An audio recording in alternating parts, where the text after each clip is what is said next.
Hello everyone. इस video में हम बात करने वाले हैं क्लास 10th में चैप्टर नंबर 2 अम्ल क्षार एवं लवण में अभ्यास प्रश्न। यानी कि हमने थ्योरी का पोर्शन कंप्लीट कवर कर लिया है। अगर आपने वो वीडियो नहीं देखा है तो लिंक डिस्क्रिप्शन में दे दूंगा या फिर आप प्लेलिस्ट में भी जाके वीडियोस को देख सकते हैं। और उसके बाद से जब ये वाला सेक्शन देखोगे ना तो बहुत मज़ेदार भी लगेगा और आपको अच्छे से समझ में भी आएगा। चलो शुरू करते हैं आज का वीडियो। हमने इस चैप्टर की समरी को कवर कर लिया था पिछले वाले वीडियोस में, या फिर आप वन शॉट वीडियो में भी देख सकते होंगे। इस वीडियो में हम कवर करेंगे अभ्यास प्रश्न के जितने भी क्वेश्चंस आपके टेक्स्ट बुक में एनसीईआरटीज़ के दिए गए हैं, उन सभी क्वेश्चंस को बारी बारी से देखो। सबसे पहला क्वेश्चन है एमसीक्यूज़ के थ्रू, कह रहा है कि कोई विलयन लाल लिटमस को नीला कर देता है तो उसका पीएच संभवतः क्या होगा। अब आपको ये पता होना चाहिए कि लाल लिटमस को जब भी कोई लिक्विड नीला कर देता है तो वो कुछ और नहीं होता है, वो क्षारीय प्रकृति का होता है। किस प्रकृति का होता है? क्षारीय प्रकृति का। और क्षारीय प्रकृति का पीएच मान 7 से ज़्यादा होता है और 14 तक होता है। यानी कि 7 से ज़्यादा जो भी होगा, तो यहाँ ऑप्शन नंबर डी में दिख रहा है, इसलिए ऑप्शन नंबर डी जो होगा वो करेक्ट हो जाएगा। क्यों?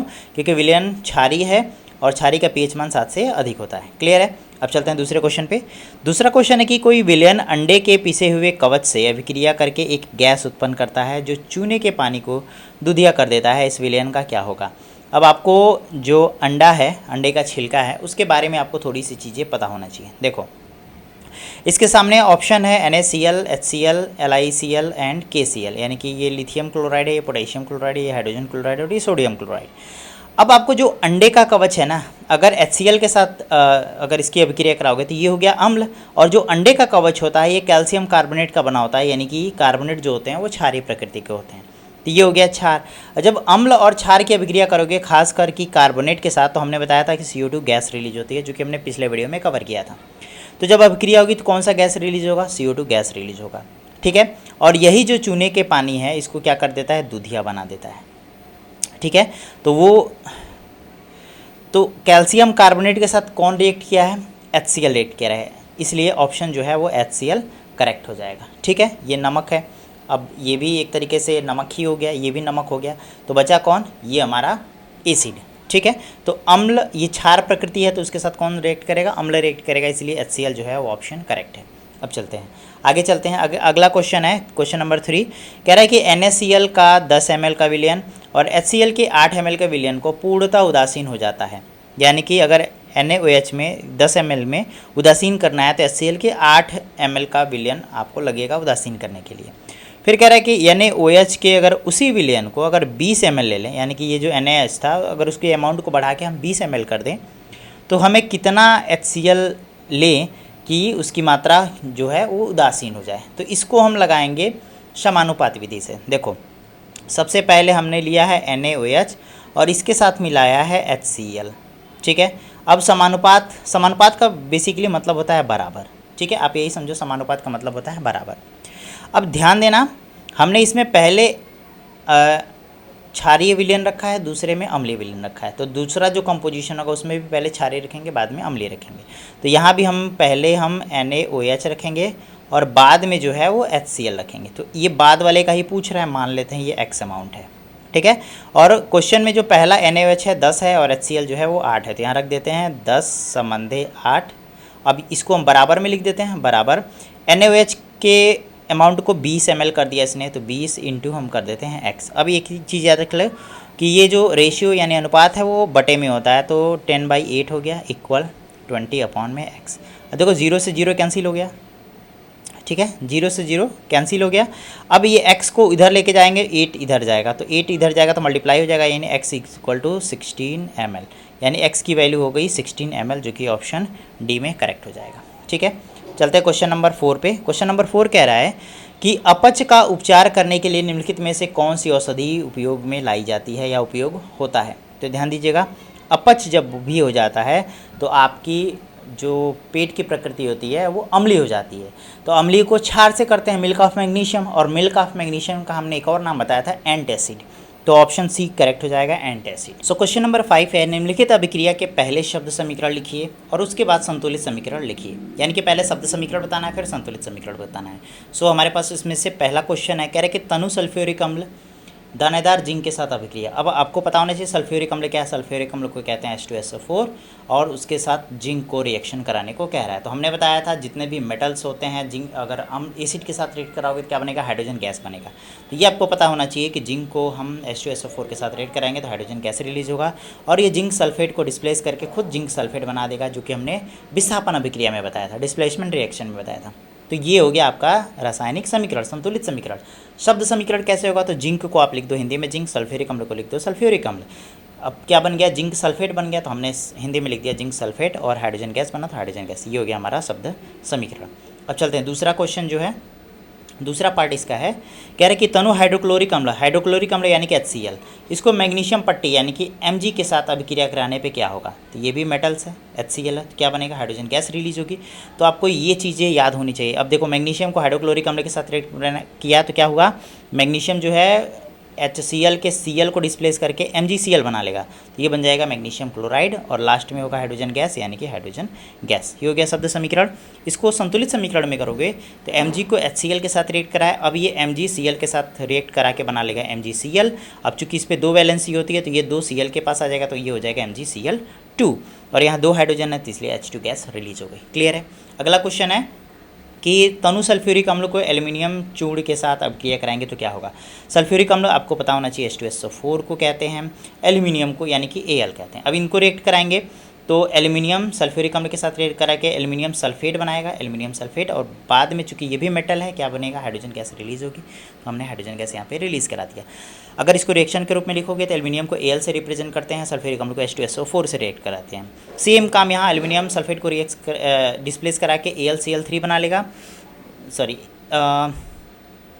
Al पे 3 वैलेंसी होती है, ठीक है, तो ये सल्फेट के नीचे आएगा तो SO3 हो जाएगा। तो देखो यहाँ SO3 लगाया गया है और ठीक है, सल्फेट पे 2 वैलेंसी होती है माइनस की, तो ये 2 इसके पास जाएगा तो Al2 हो जाएगा। तो फाइनली बनेगा Al2SO4 का थ्राइस। ठीक है, अब यहाँ पे चूँकि हाइड्रोजन जो है ये 3 अमाउंट का है तो वही 3 अमाउंट का हाइड्रोजन गैस यहाँ पे रिलीज हो गया। तो ये हो गया हमारा संतुलित समीकरण।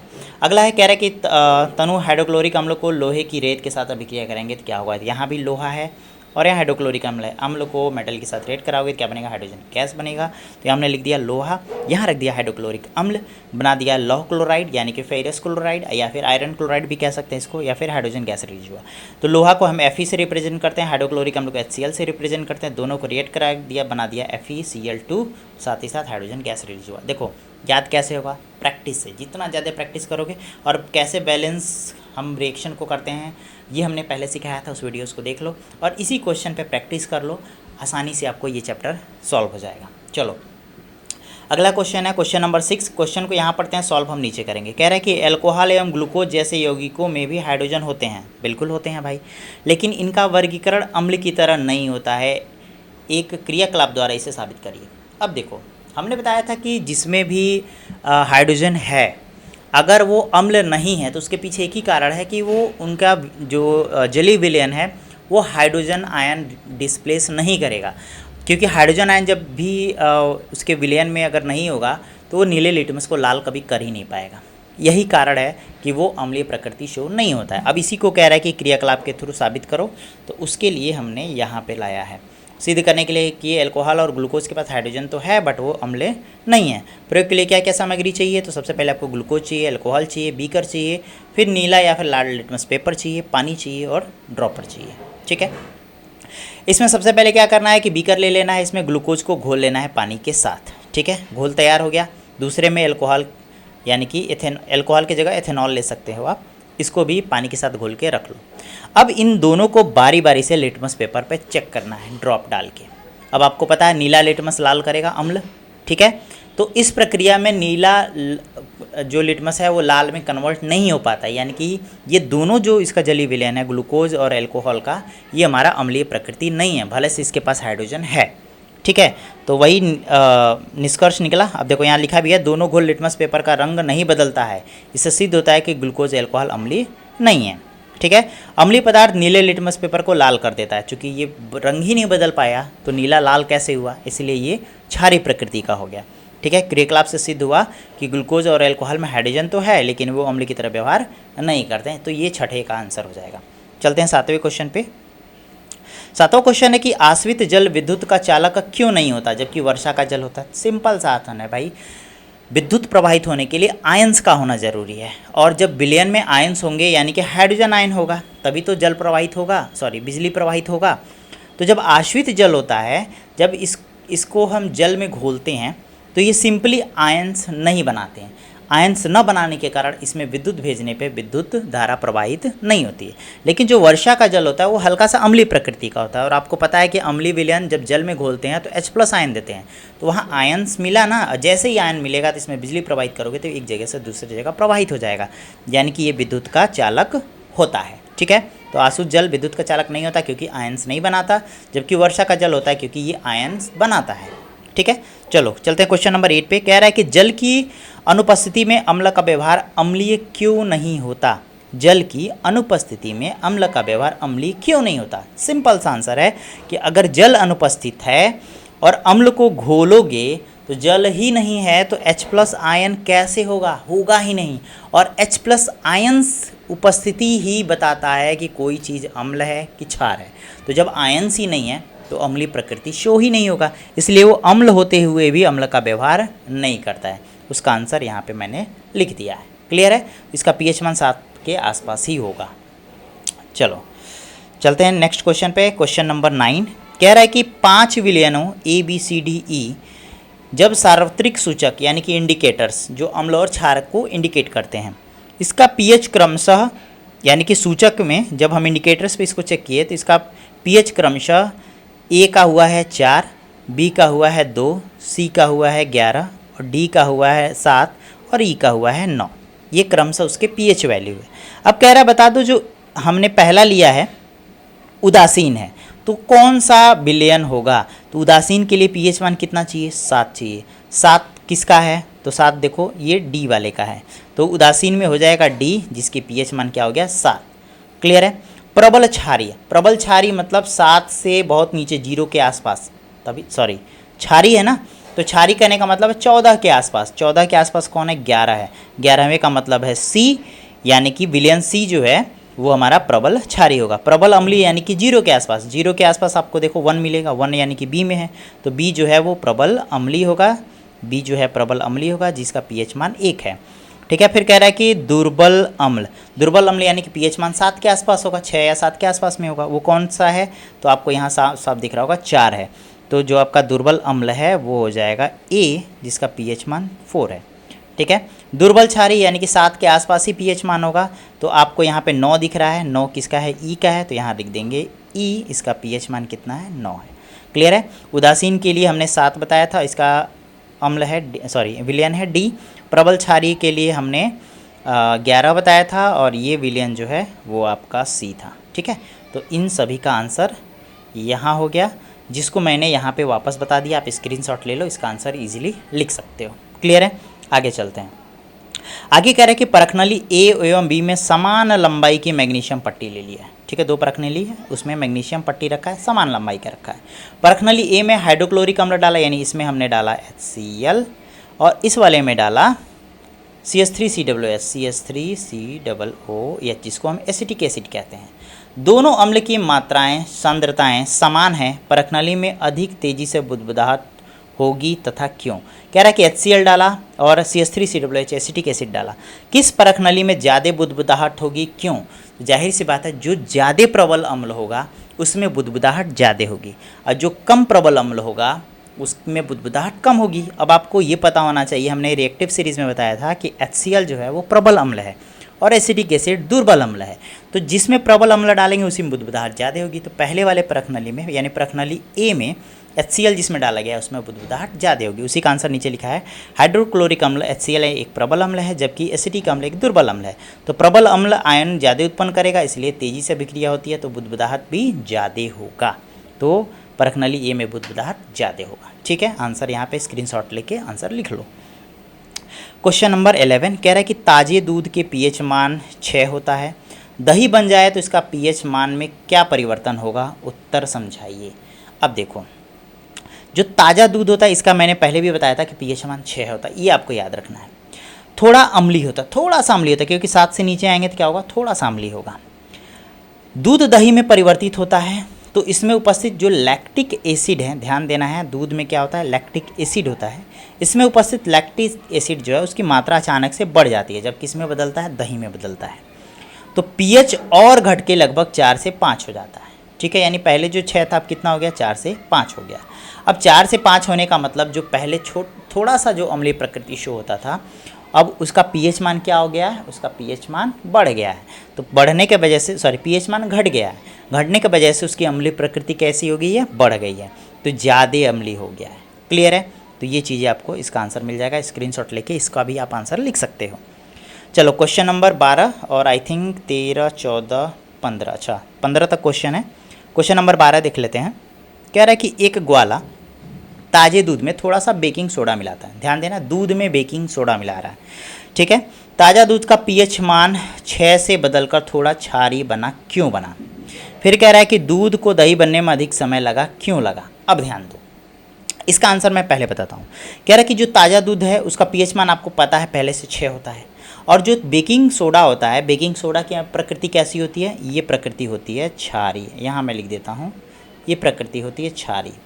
अब जब अम्ल में आप क्षार मिलाओगे तो हल्का सा तो उसकी अम्लीय प्रकृति खत्म हो जाएगी, तो लगभग न्यूट्रल उदासीन के आसपास ये चला जाता है, यानी कि इसका जो अम्लीयता होती है वो और घट जाती है। ठीक है, हल्का सा क्षारीय हो जाता है। तो जाहिर सी बात है, जब दूध में मिलाओगे तो इसमें लैक्टिक एसिड जो होगा वो थोड़ा देरी से बनेगा। अब देरी से बनने पे इसकी प्रकृति कैसी हो गई है, क्षारीय हो गई है। तो यहाँ ऐसे ही सिंपली लिखेंगे कि ताज़ा दूध में जब हम बेकिंग सोडा मिलाते हैं तो चूँकि बेकिंग सोडा की प्रकृति क्या होती है, क्षारीय होती है, इसलिए पूरा जो विलयन है वो क्षारीय बन जाता है। ठीक है, बस इसका सिंपल सा आंसर है जो यहाँ पे लिखा हुआ है। फिर दूसरा कह रहा है कि दूध का दही बनने में अधिक समय क्यों लगता है? क्योंकि जो हमारा ये क्षारीय प्रकृति है, जो उसमें हमारा लैक्टिक एसिड की जो बैक्टीरिया है वो धीरे धीरे रिएक्ट करता है, क्योंकि क्षारीय और अम्ल जब आपस में रिएक्ट करेंगे तो आपको पता है कि नमक बनेगा, और वो नमक बनेगा तो धीरे धीरे अपने आप को एसिड में कन्वर्ट करेगा, तो ज़्यादा टाइम लग जाएगा। बनेगा, कन्वर्ट होगा, लेकिन थोड़ा सा ज़्यादा टाइम लगेगा। देखो यहाँ लिखा भी है, चूँकि बेकिंग सोडा में दूध थोड़ा क्षारीय बना देता है, इसीलिए लैक्टिक एसिड बैक्टीरिया दूध को दही में बदलने के लिए अधिक समय लगता है। क्षारीय प्रकृति होने के कारण क्या होता है, अधिक समय लग गया। अम्लीयता कम होने से बैक्टीरिया की सक्रियता धीमी पड़ जाती है, जिससे दही बनने की प्रक्रिया भी कैसी हो जाती है, धीमी हो जाती है। क्लियर है? अब चलते हैं क्वेश्चन नंबर 13। क्वेश्चन नंबर 13 है कि प्लास्टर ऑफ पेरिस को आर्द्ररोधी बर्तन में क्यों रखा जाता है? अब देखो, प्लास्टर ऑफ पेरिस आर्द्ररोधी बर्तन में क्यों रखा जाता है, इसकी व्याख्या करिए।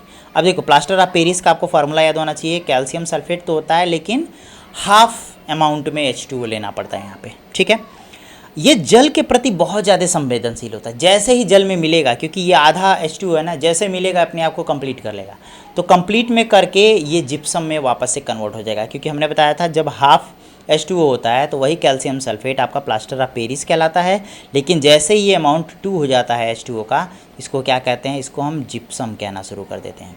तो जैसे ही संपर्क में आता है, नमी के संपर्क में आता है, तो किस में कन्वर्ट हो जाता है, जिप्सम में कन्वर्ट हो जाता है, जिससे उसकी कठोरता और गुणवत्ता प्रभावित हो जाती है। इसलिए वो जो प्लास्टर ऑफ पेरिस का जो इस्तेमाल हम लोग करते हैं वो नहीं कर पाते। क्यों? क्योंकि वो जिप्सम में कन्वर्ट हो गया है, इसीलिए इसको आर्द्ररोधी बर्तन में नहीं रखा जाता। क्लियर है?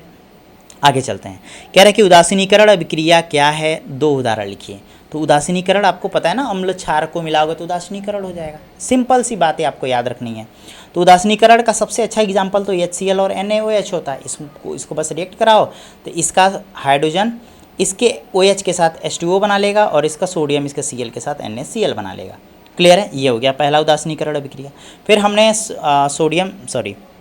सल्फ्यूरिक अम्ल ले लिया और पोटेशियम हाइड्रोक्साइड ले लिया। इसका भी OH इसके हाइड्रोजन के साथ मिलकर H2O बना लेगा, और इसका पोटेशियम सल्फेट के साथ मिलकर पोटेशियम सल्फेट मिला लेगा। ये दोनों हमारा जो है वो उदासीनीकरण अभिक्रिया, यानी कि सल्फ्यूरिक अम्ल और पोटेशियम हाइड्रोक्साइड मिलाया तो क्या बना, पोटेशियम सल्फेट बना। यहाँ लिख देता हूँ मैं, पोटेशियम सल्फेट, और ये हमारा क्या है, उदासीनीकरण अभिक्रिया का एग्जाम्पल है। चलो अगला है, ये लास्ट क्वेश्चन है इस चैप्टर का। ये पूरा का पूरा चैप्टर यहीं ख़त्म हो जाएगा। नेक्स्ट वीडियो में हम डिस्कस करेंगे चैप्टर नंबर 3 को। कह रहा है कि धोने का सोडा एवं बेकिंग सोडा के 2 प्रमुख उदाहरण बताइए। ये तो हमने खैर वीडियो में भी बता रखा था, बट यहाँ भी बता देते हैं। तो जो धोने का सोडा होता है उसको क्या कहते हैं, सोडियम बाइकार्बोनेट Na2CO3 कहते हैं। देखो धोने का सोडा पहले तो ये धोने के में काम आता है, क्यों? क्योंकि जल की कठोरता को ये क्या करता है, कम करता है। फिर साबुन और डिटर्जेंट के निर्माण में भी इसका इस्तेमाल किया जाता है। अब बेकिंग सोडा के बारे में बात कर लेते हैं। बेकिंग सोडा को NaHCO3 कहते हैं। हमने बताया था H यानी कि बाई पढ़ते हैं इसको, सोडियम बाई कार्बोनेट या फिर सोडियम हाइड्रोजन कार्बोनेट भी इसको पढ़ते हैं, ठीक है। पहले तो बेकिंग में इसका उपयोग किया जाता है, क्योंकि बेकिंग है तो खाना बनाने में उपयोग किया जाएगी, क्योंकि खाने फूलने के लिए, जैसे हम लोग क्या करते हैं, खाने को कुरकुरा बनाने के लिए या फिर जो पकौड़ी होता है वो फूलने के लिए इसका इस्तेमाल किया जाता है। फिर इसमें CO2 गैस उत्पन्न होती है जिससे वो फूल जाता है। पेट की अम्लता को कम करने के लिए भी एंटासिड के रूप में भी हम क्या करते हैं, बेकिंग सोडा का इस्तेमाल करते हैं, ठीक है। तभी तो कहते हैं सोडा पीने जा रहे हैं, खाना खाने के बाद लोग सोडा पीने जाते हैं। क्लियर है? तो ये था हमारा चैप्टर नंबर 2 कंप्लीट, पूरी तरीके से हमने इसको कंप्लीट कर दिया है। नेक्स्ट वीडियो में हम डिस्कस करेंगे चैप्टर नंबर 3। मिलते हैं आपसे अगले वीडियो में।